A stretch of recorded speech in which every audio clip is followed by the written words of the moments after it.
Shalom, bertemu kembali di channel Rio Nando Butar-Butar.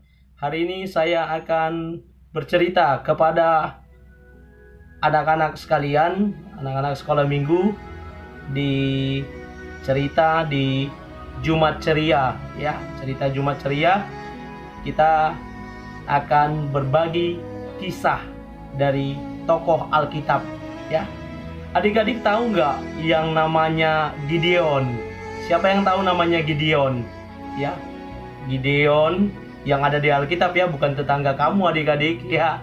Nah, jadi Gideon, ya, pernah dengar Gideon? Dia seorang pahlawan, ya, pahlawan yang luar biasa, ya, hebatnya, ya. Gideon dari suku Manasye, ya. Dia hidup di zaman hakim-hakim, adik-adik tahu, ya. Hakim-hakim di mana masa ketika Yosua yang memimpin bangsa Israel memasuki tanah Kanaan, tanah perjanjian yang diberikan Allah kepada orang Israel.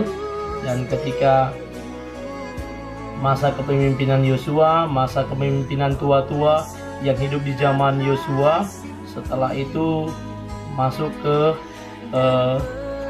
zaman hakim-hakim di mana orang-orang Israel ada di sukunya masing-masing, dan muncullah hakim-hakim yang membela bangsa Israel atau sebagian suku yang ada di Israel, di mana pada masa itu ada penjajahan baik dari orang Midian, orang Filistin, orang Amalek yang datang berusaha mengganggu kenyamanan dan kedamaian yang ada di Israel.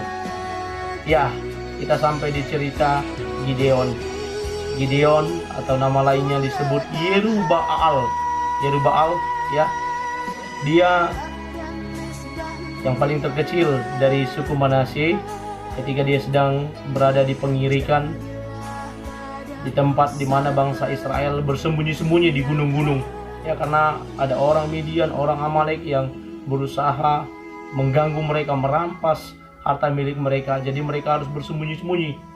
Dan ketika dia sedang berada di pengirikan, malaikat Tuhan datang dengan salamnya, "Hai engkau pahlawan yang gagah perkasa yang diberkati Tuhan."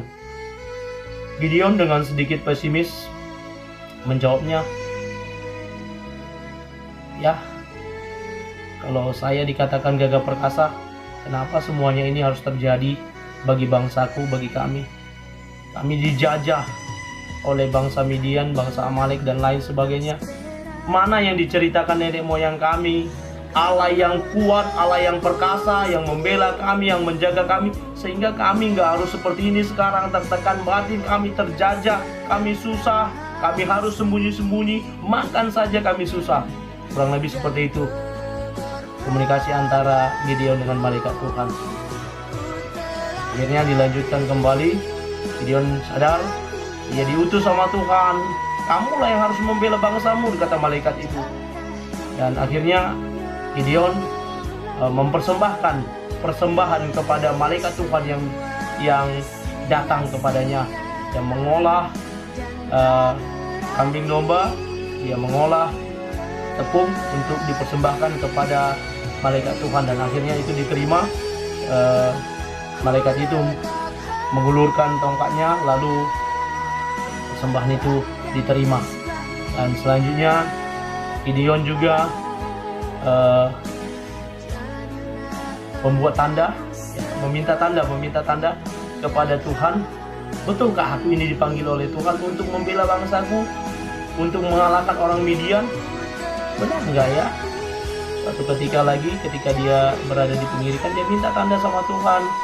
"Nanti di pengirikan ini ada bulu domba. Kalau saya letakkan bulu dombanya, dan hanya bulu domba ini saja yang basah, sementara tanah di sekelilingnya kering, berarti benar engkau Tuhan mengutus aku." Oke. Akhirnya esok pagi dia lihat, benar, tanahnya kering, bulu dombanya basah. "Tuhan, maaf ya, sekali lagi," katanya, kurang lebih sekali lagi. Bagaimana jika sebaliknya?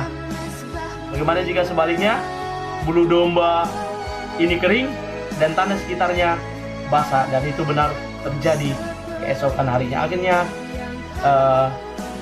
Gideon berangkat bersama rakyat. Dia mengatakan, saya sudah bertemu Tuhan, saya akan pergi berperang, dan banyak rakyat yang mengikuti dia. Lalu Tuhan berkata, terlalu banyak rakyatnya, ya, terlalu banyak rakyatnya, ya, suruhlah pulang. Yang kira-kira takut berperang suruh pulang. Dan akhirnya diumumkan, yang kira-kira takut berperang pulanglah. Dan akhirnya 22.000 orang pulang. Ya, pulang, mereka ketakutan. Sisa 10.000. 10.000, oke, udah bisa lah ini berperang, kata Gideon. Rupanya Tuhan bilang, enggak, masih terlalu banyak, Gideon. Hah? 10.000 orang masih terlalu banyak. Lawannya itu seperti semut loh banyaknya. Dikatakan seperti semut. Ini 10.000 orang masih terlalu banyak katanya. Waduh. Akhirnya Tuhan pun mengatakan kepada Gideon, suruh mereka minum. Dan mereka turun minum. Lalu ini akan saya sortir, kata Tuhan, akan saya sortir. Lalu sortir. Adapun yang minum berlutut langsung seperti anjing yang menjilat atau meminum. Lalu ada sebagian juga yang meminum, mencedok dari tangannya lalu meminum, seperti itu. Lalu Allah berkata, yang minum seperti anjing tadi itu suruh pulang. Nah, pisahkan, itu suruh pulang, yang ini pisahkan. Dan ada 300 orang yang meminum dengan mencedok. Ya, mereka inilah yang pergi berperang bersama Gideon, mengalahkan orang Midian. Dan akhirnya Tuhan izinkan mereka pergi berperang. Gideon membagi 3 pasukannya, lalu dia turun berperang melawan Midian, dan akhirnya Midian dikalahkan hanya dengan 300 orang. Luar biasa Allah memakai Gideon, memakai bangsa Israel untuk mengalahkan orang-orang Israel. Adik-adik yang terkasih, apa yang bisa kita pelajari dari kisah tentang Gideon ini? Yang pertama, jadilah orang yang berani. Ya, berani. Jangan takut, jangan cemen. Walaupun kita kecil, walaupun kita sedikit, percaya bersama Tuhan kita menjadi kuat. Ya, yang kedua, kita harus taat dengan apa yang dikatakan oleh Tuhan. Tuhan bilang bisa, ikutin. Seandainya Gideon bilang gak mau, masa 22.000 disuruh pulang, gak mau, mana bisa. Wah, 10.000, tinggal 10.000, itu pun disuruh pulang, gak mau. Kita harus taat kepada Tuhan. Dan yang ketiga, kita lakukan segala tugas kita, segala aktivitas kita dengan kuat dan gagah perkasa, dengan tetap menyertakan Tuhan dalam setiap aktivitas kita.